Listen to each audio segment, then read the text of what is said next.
Well, I'm here in the Walmart grocery store parking lot. A few minutes ago, I was actually in the cemetery, which I thought had a better atmosphere, although the picture was harder to see. But um, some car came along, and Ashley was like tapping me to get out of the way, and uh, you know that was that. I deleted the video. Um, so here we are.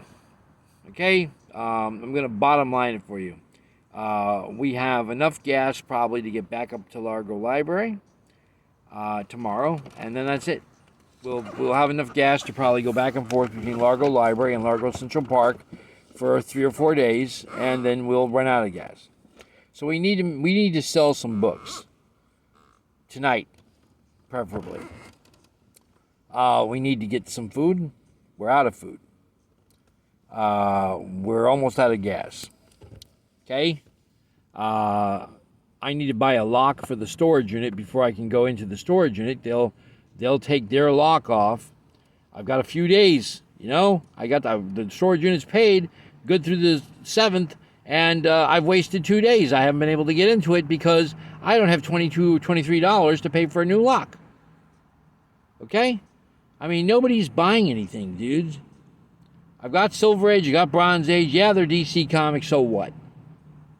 I've got Jack Kirby, Jimmy Olsen. They're really great books. What's taking so long? I mean, a lot of those are in great shape. Then I've got the world's finest Superman hardcover, Volume 1, DC Archive. DC Archives are out of print. What are you waiting for? It's a $50 book. It's well worth it. A lot of those, sell for $40, $50. I mean, even if you were to say to me, can you do 40? Yeah, I'll do 40. I need money for food. I need money to mail some people too.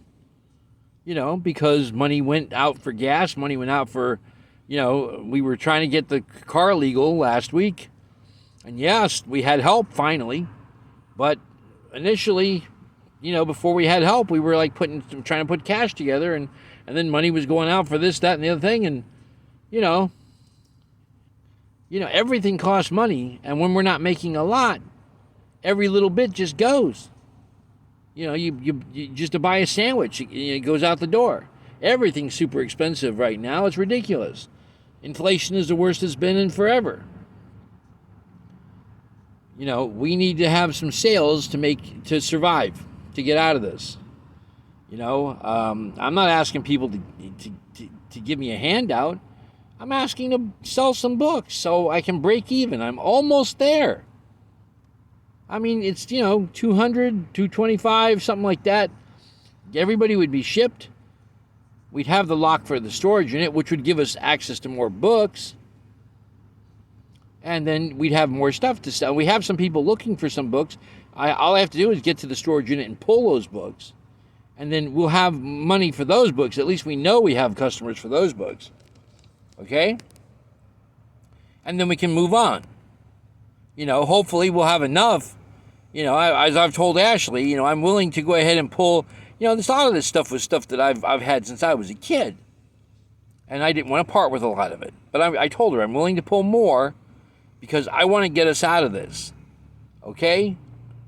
I'm not trying to reopen a store with this collection. I'm not even trying to reopen a store right now. Unless somebody wanted to get me, a couple months deposits and we don't have any fixtures. We have very little merchandise. But okay, let's say we had a grant or something come through that we could make it happen. I'd consider it because at least it would give us some place to be and a way of making money. Okay? Because I know how to run a comic book store. I know people say, well, you're out of business. I'm not out of business because I didn't run my store right. I'm out of business because of a crooked landlord who stole my store.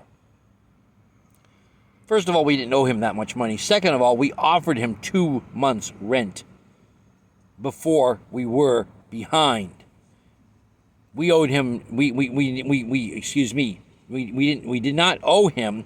In November, we were a few days past the first of the month, and we said, here is November's payment and December's in advance. A month in advance. I mean, it doesn't get much better than that, right? Except, of course, for the summertime where I got a grant and I prepaid him for 4 months. He bitched and bellyached when he was prepaid for 4 months. He wasn't happy about anything. He gets prepaid, he's not happy.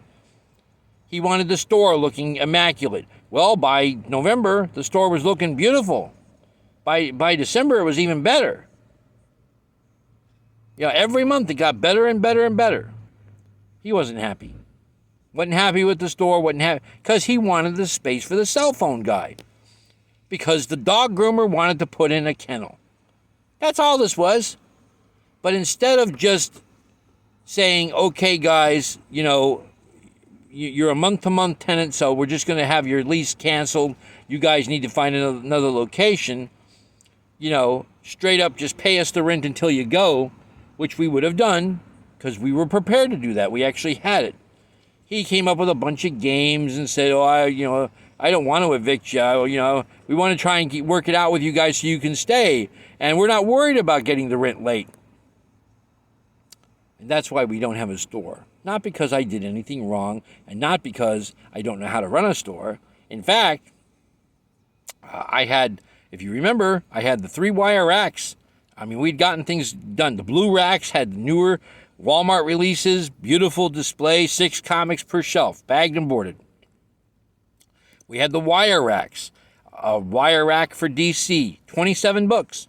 A wire rack for Marvel right above it, 27 books. The independent comics, third one, all the way up by the ceiling. And we had another 27 books. And then on the end, each one had a graphic novel or a magazine, right? And then we had graphic novels on the front wall, and they corresponded. We had a row of DC, then above that a row of Marvel, then above that a row of independents. And we were we had the two of the blue racks in the front by the front door. That was 56 kids comics, 7 comics per shelf, 8 shelves, 56 kids comics. Then we had 2,000 magazines.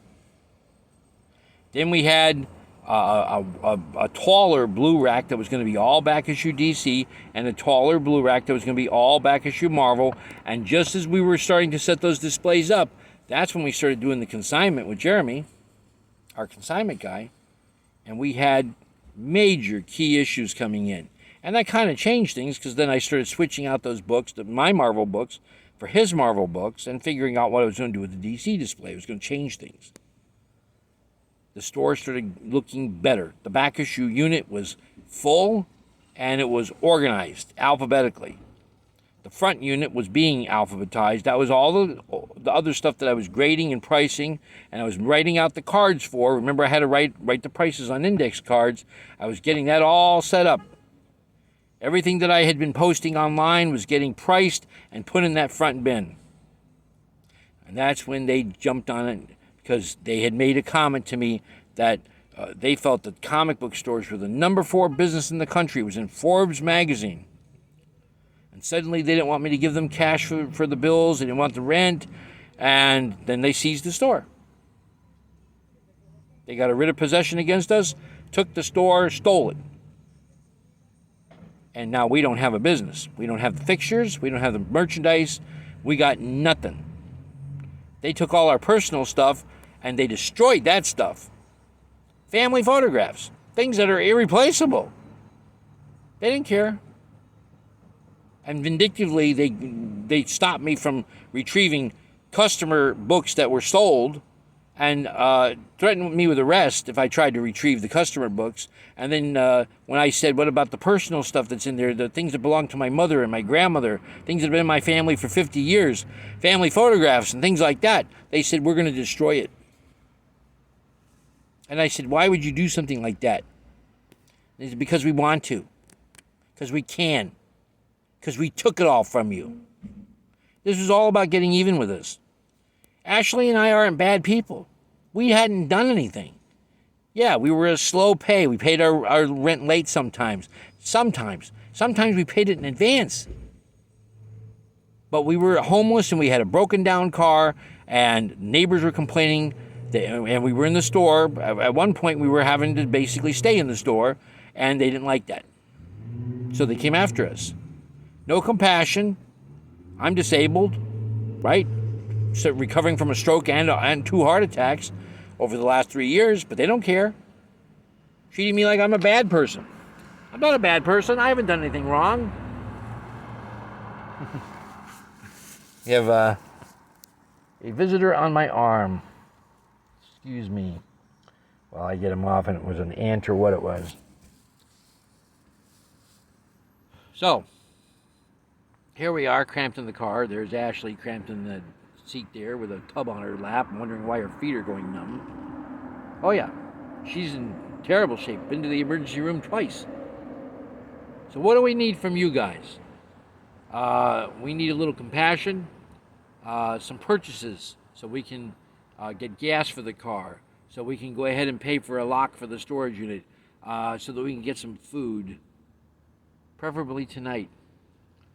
So how about some heroes swooping in, making some purchases, and let's get across the finish line. We can do this. We can do this today, tonight, tomorrow. We don't have to wait a week. We don't have to wait until we're begging. I'm kind of doing that now, but there's a lot of good books, guys. And we're not bad people. We're good people. We haven't taken anything from anybody. We didn't do anything there's customers who are going to say, well, I didn't get my books. The landlord stole your books. I'm trying to get them back or trying to get money to compensate me for those books so I can either give you the money or give you your books. I haven't forgotten about one of you. Not a one of you. But we're fighting, okay? We are fighting. And at the same time, we're going without food. We're going without sleep. We're not in a hotel room. We're cramped in the front seat of a car. And we have limited range where we can go. And that's not by choice. You know, a lot of times we're bound by, gee, let's go ahead and park the car somewhere near a store that's open 24 hours that has a bathroom in case we have to go in the middle of the night. Because what are we supposed to do? We're only human beings, guys. We're just human beings. And we're trying to get out of this situation. We are. We're looking into, where could we stay? Extended stay would be the most logical type of place. We're trying to find a place that would allow us to pay by the week and at a good rate. And then we're looking for jobs. Trying to come up with the money to pay for that so that we have a place to sleep and shower and be presentable so that we can go to our job. Because it's a catch-22. We have to have a job to get into one of these places, but we also have to look presentable to get a job. And that's why I've actually thought about reopening a store, because it would give us a place to be. Excuse me. And here we are, struggling with every passing second. So if you think you can help us by making a purchase, it would be very welcome. If I could get ahead, I could get this beard shaved off and get a haircut and look like Pat used to look. And I speak of myself in the third person because I don't feel like that guy. I don't feel like the younger man that I was, and I know I'm not younger, but I don't have to look like a haggard old fool. I don't want somebody looking at me and thinking that I'm all I'm doing is boozing it up, because I'm not. I look like a moonshiner. So I'm still the same decent guy that I was, but I've had the crap kicked out of me. So has Ashley.